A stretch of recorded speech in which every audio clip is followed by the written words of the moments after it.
Hey everybody, welcome to my channel. If you're watching this, you've started here.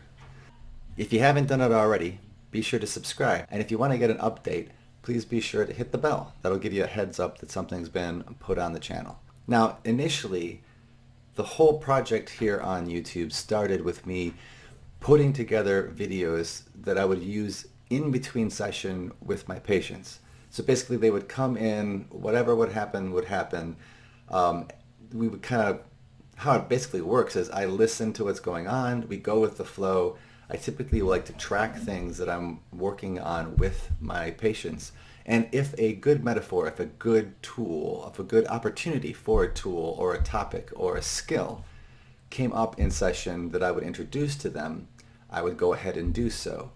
And what I found was, though, is that oftentimes if there wasn't any touch in between sessions, we would kind of be starting over again the next time I came in, at least for the first couple minutes. I mean, think of it as like you're done with school, you had the school break, you come back in the fall, and then we have to kind of recapture everything that was learned in the spring. So if there's too much of a pause and there's no follow-up, then the information doesn't stick. Plus, a lot of times the skills are new, and so there's a lot of levels to it. So it's good to just have a follow-up video that actually allowed my patients to go, oh, that's what he meant, or I'm forgetting this step, or what does the P and STOP stand for? Oh, here it is. And there's a lot of research now that has come out that shows by utilizing a media format like this, I'm able to deliver better therapy to reinforce what actually happens in the therapeutic setting. And that was all it took for me to go, all right, if this is going to be a way that I can accelerate a person's success in working with me, then this is what I'm going to do. And from there, I went on to build over 100 videos based upon different things as they came up for the first year and a half, 2 years of doing this project. And then I had a couple people who were like, hey, I know that you have these things, can I get access to them? And then I had some of the people that I had worked with, hey, can I share these things with my friends and family as they're having a difficult time? I think some of these things might help.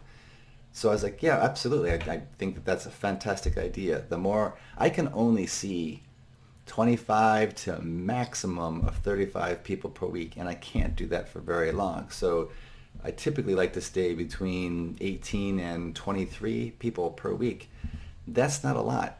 Especially right now, considering everything that's going on with the world, COVID-19, the election results, just things changing and things changing so fast.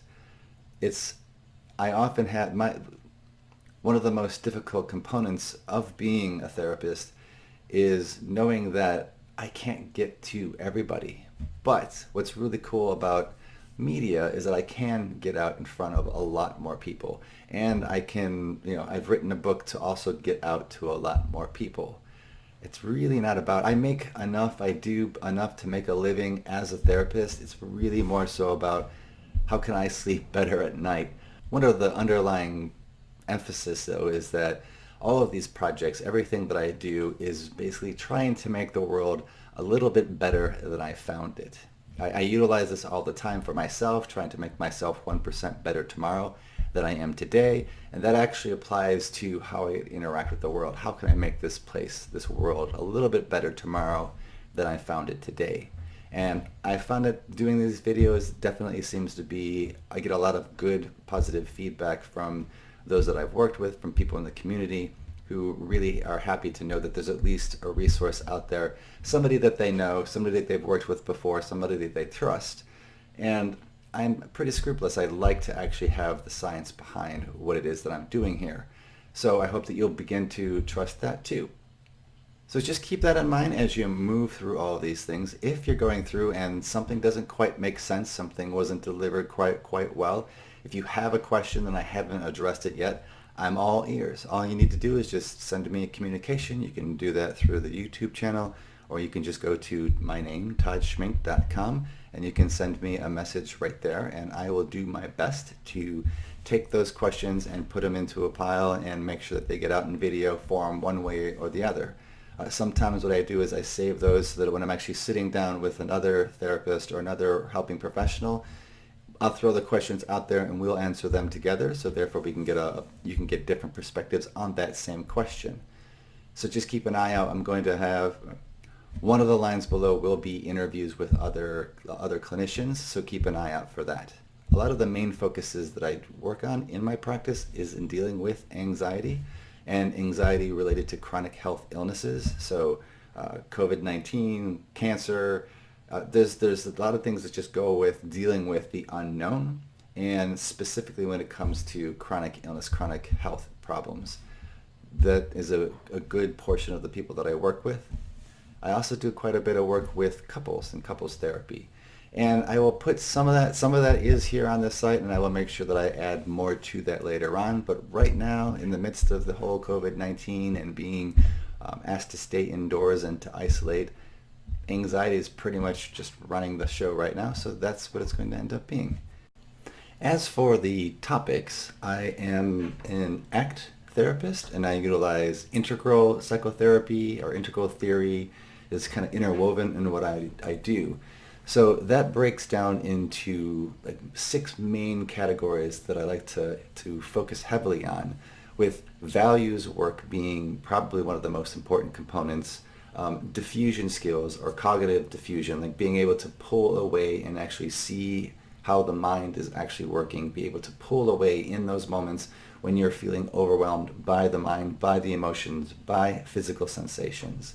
Understanding the self in context, so given where I am and the rules and the tools that I carry, how are these things going to affect my automatic behaviors, and what can I begin to do to begin to alter and nudge in a direction that actually matters, once again falling back into those values, so that I actually have more control over my life, so that it's not quite as automatic. And then finally, how can I start to set small goals? What are little things that I can actually do to put them into my day, to become a routine that is easier for me to actually focus on? These are the places that I will be focusing on as that ACT therapist, as that integral therapist. And of course, there are the typical tools from DBT and CBT and the whole range that I would utilize in session. I tend to pull them more into the ACT and the integral framework. So that is also what you will find here as well. This also includes a great amount of mindfulness practices, once again, being in that present moment. Again, feel free to take a look around inside, and I hope that you benefit from and enjoy what I've put together. And I hope that your life is at least 1% better after engaging with these different concepts. Until the next time, may you be well.